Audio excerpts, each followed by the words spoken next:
morning, everybody. The future of Europe in a time of crisis. I don't think we're discussing Europe today. We're discussing the European Union. And I actually think they're two rather different things. Is Europe, these vast glass and steel structures in Brussels and Luxembourg, and Strasbourg for that matter, is it that flag?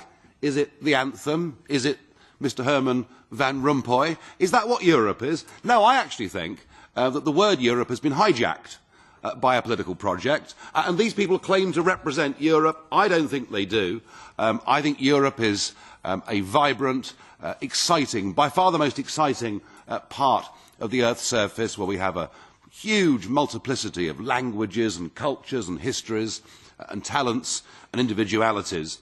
And what is happening here, this attempt to drive everybody together to forge one new state, well, there, maybe some people, like Mr. Cohn-Bendit, that believe in this. But the way it's been done has been utterly dishonest from the start. It wasn't explained to people that the intention, in our case, of joining a common market was that it would become a political union. And as Mr. Swoboda himself said, when the euro was introduced, the implications of the euro weren't explained to anybody. And when finally the project came clean, which it did with the Constitutional Convention and Mr. Giscard d'Estaing coming up with a constitution, there for the first time there was no question that a state was being created. What happened? Well, the French said no, the Dutch said no, and everybody knows that a majority of member states would have said no, and what did they do? They just rebranded it as the Lisbon Treaty without surrendering a single power and carried on with the project until, of course, the Irish voted no and they were forced to vote again. So I would argue that this union that we have today isn't just undemocratic, it's actually fundamentally anti-democratic in the way that it's been set up. More seriously, the whole thing is based on the wrong premise. Now, I completely understand why French intellectuals in 1945 thought we've got to do something. 3 waves of German aggression within 70 years with ruinous consequences for the whole world. But abolishing nation state is not the way to peace.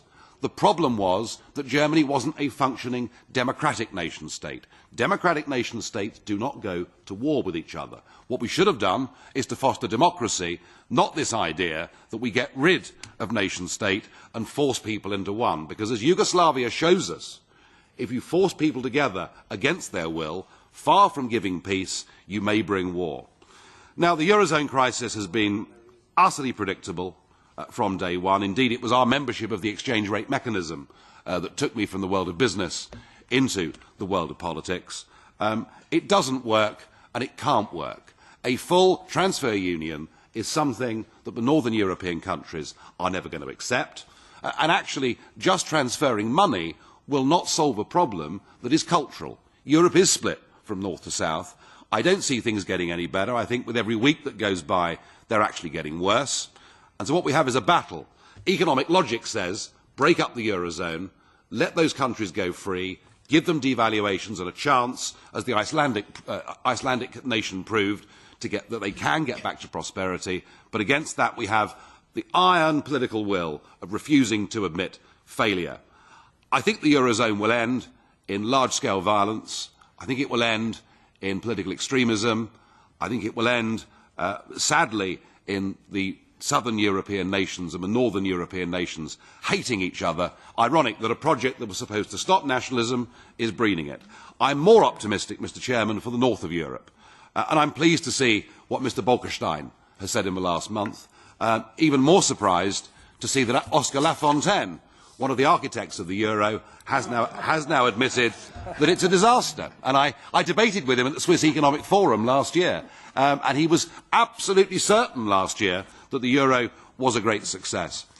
One thing for certain is that the United Kingdom, which mercifully, after our ERM debacle, stayed out of the euro, but despite the fact we're not in the eurozone, the United Kingdom is going to continue to play a very influential role over the whole European debate. There's a very clear, settled majority now of the British population that want a relationship with Europe.